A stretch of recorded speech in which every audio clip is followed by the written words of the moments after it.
squash it down that far, would just stay there. That is a black hole, a spot so massive, with gravity so strong that not even light can escape. At first, black holes were just a mathematical quirk, a weird solution to equations that seemed to otherwise fit our universe. They were only theoretical, but then we started to find them. Over decades, scientists measured the movement of stars and galaxies and gases that were warped by seemingly empty patches of space, left behind, we now know, by the collapsing death of stars much larger than our sun. We discovered that black holes are real. We can now tell they're all over our universe. Some estimates say there are up to 40 quintillion of them. And almost every galaxy has a supermassive black hole at its center, including our own Milky Way. Let's go. Let's imagine that we choose the black hole at the center of our own galaxy. Yeah. Sagittarius A star, I think it's called. I know that we took this picture of it. What are we looking at here? So here, the light, you might say, what is the light in this picture? So it's not from the black hole, because we've just said black holes trap light. It's from what's called the accretion disk. This is another way that scientists have found black holes, by spotting their glowing accretion disks. So you're to imagine really material spiraling around in orbit around this very dense object and very violently orbiting. And so it heats up and it emits light. Wait. So then why in this photo do we not see the accretion disk across the middle? Well, it turns out that we happen to be seeing this particular black hole from above. But if you were to see it from edge on, something very weird starts to happen. What we're seeing is actually the accretion disk in front of and behind the black hole. Because the black hole's gravity is so immense, it's causing light to be bent and distorted around it. So imagine this disk of material around this thing. Then light rays, let's say from your perspective, from behind the black hole, go around into your eyes. Sometimes they orbit and then go around into your eyes. And they go into your eyes from every point on the disk, from underneath and at the top and behind. So you have light rays going always around this thing. So you see that. That's what you see as an image. And in our little spaceship, we're getting closer. As we approach, I start to wonder, how big is this thing? Based on the way it pulls at the stars around it, scientists estimate that the black hole at the center of our galaxy has a mass of 4.3 million times our sun. But if you plopped it down inside our solar system, this black hole would only extend to about 1/5 of Mercury's average orbit. So it's shockingly small for its immense mass. And compared to other black holes, ours is just medium. One of the smallest black holes ever found is J1650. Its diameter is only about as long as Manhattan, but it has a mass of 3.8 times our sun. One step up would be the black hole in Messier 15. It's about twice the diameter of Earth, with a mass of 4,000 suns. Okay, now we're at the lower limit of what's considered a supermassive black hole. This one is just under half the diameter of our sun, but about 100,000 times its mass. And here's Sagittarius A star. Now to the truly insane. The black hole in the galaxy M87 weighs 5.4 billion suns. You could fit our solar system around 4 times across it. It was the first one we ever got a picture of in 2019. And this is one of the largest black holes ever discovered, Ton 618. It weighs 66 billion times more than our sun, and it could fit nearly 40 of our solar systems across it. But it might not be the biggest.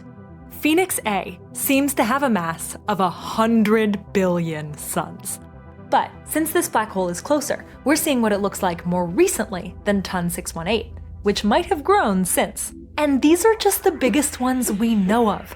There could be an even more massive one, just waiting to be found. And now, we're starting to get pulled into one. So we're falling towards this thing now, and we turn our rocket motors off. We're just in free fall. We're just floating. So it's like the astronauts on the International Space Station. We're just there. So we could be approaching this in this room now, and we would have no clue that's what's happening. What about when we're in the accretion disk? Wouldn't we be banged around by a lot of stuff? We might get in a bit of a mess as we fell through the accretion disk. You're absolutely right. It's a bit nasty around these things. But let's say that our room, this spacecraft, is magically insulated from radiation and heat and all those things. Then nothing.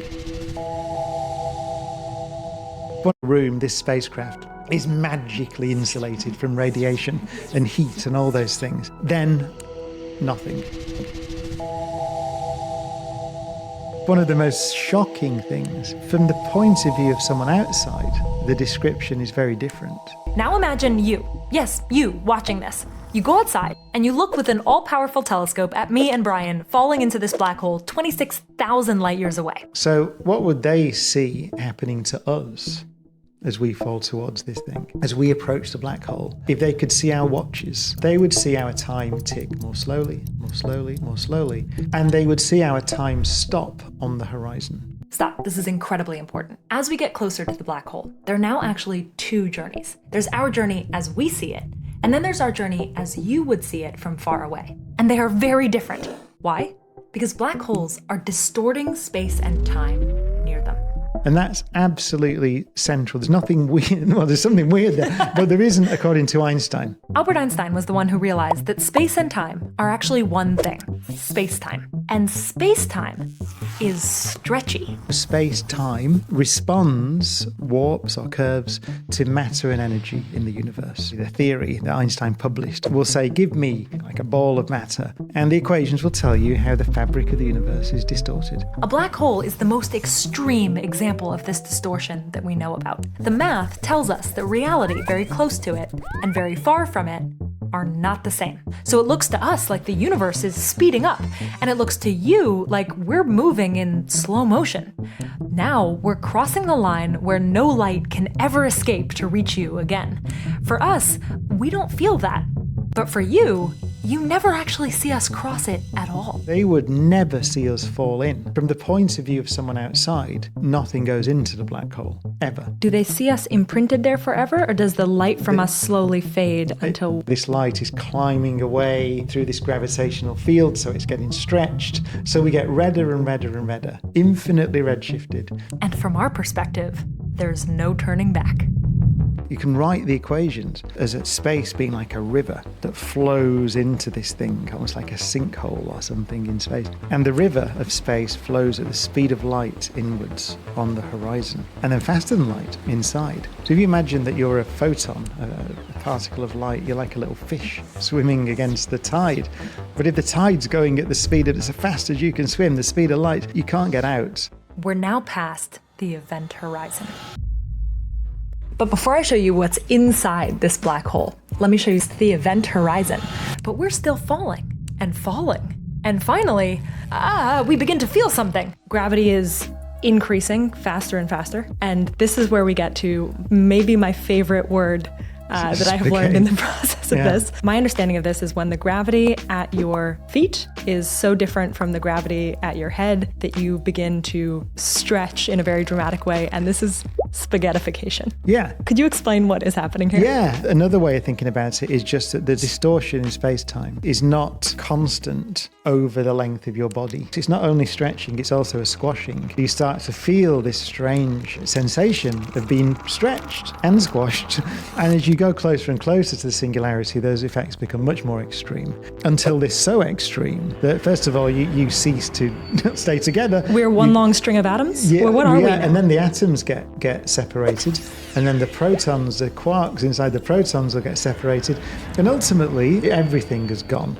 Everything's been ripped apart. And all the ripped apart pieces that used to be us are still racing inward toward the singularity. I think it's really tempting to picture it as some infinitely dense point to which this star collapsed. But since a black hole is a distortion of space-time, the singularity is not just a place, it's also a moment in time. And it's in fact the end of time in Einstein's theory. Then it's really beautiful because you think it becomes something that's in the future for anyone or anything that crosses the horizon. So it's like if you say, well, I want to escape this thing, it's like saying, I want to escape tomorrow. If I said to you, let's run away from tomorrow, you go, I can't run away from tomorrow, it's in the future. That's what this thing behaves like, singularity. If imagining the center of a black hole as the end of time feels like your brain is getting spaghettified, that's okay. But it's about to get weirder. So we have passed through the event horizon, we have been spaghettified, we have hit the end of time. The question is, can we ever get back out? So the answer is, according to Einstein's theory, no. Einstein would say it's all over. You've got ripped to bits. You've gone to this infinitely distorted space and time, and it's just done. What would Stephen Hawking say? In his words, he discovered that black holes ain't so black. Stephen Hawking discovered that black holes, which according to Einstein's math, nothing should ever escape and they should only live and grow forever as they just suck in mass around them, something actually does get away. What's called Hawking radiation is emitted from the black hole. So that what is that? What particle's being emitted? It's a temperature. It's glowing. And so that means it's losing energy. And so that means it has a lifetime. And that means one day it will be gone and space will be all nice and normal again, right? All you will have left will be the Hawking radiation that's been emitted over these eons of time. Okay, I think something is missing from my understanding of the universe. Yeah. I agree with you. Something's missing in my understanding as well, and everybody else's. Here's what I think is missing from mine right now. Yeah. So all of this matter has, including us, passed through the event horizon, ended up at the singularity.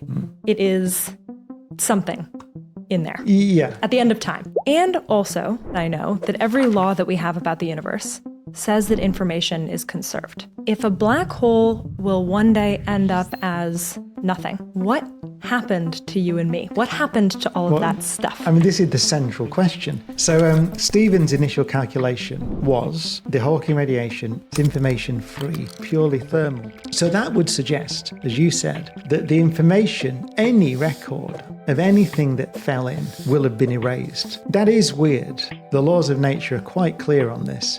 Information does not get destroyed in the universe. It gets scrambled, but it doesn't get destroyed.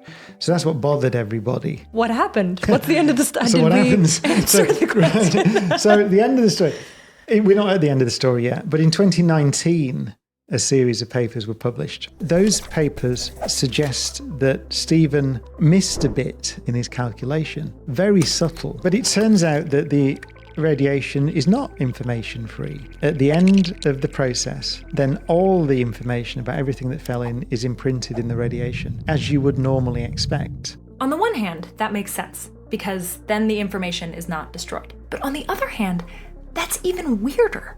Because how then did the information, which went to the singularity and the end of time, and get outside again as radiation? But you say, well, what's the picture then? What happened? Because I understand if I take this and throw it into the black hole, it's gone across the horizon, it's gone to the singularity. It's definitely true that nothing comes out of the black hole. So how is this information about this thing getting imprinted in the radiation? If you've ever moved to a new place, you will know. The health warning here, this is ongoing research, and there is no agreed upon picture. This is the cutting edge of research into black holes. One description of our perspective is, we go to the singularity, we get all scrambled up. And then it looks like the interior of the black hole is in some sense the same place as the exterior.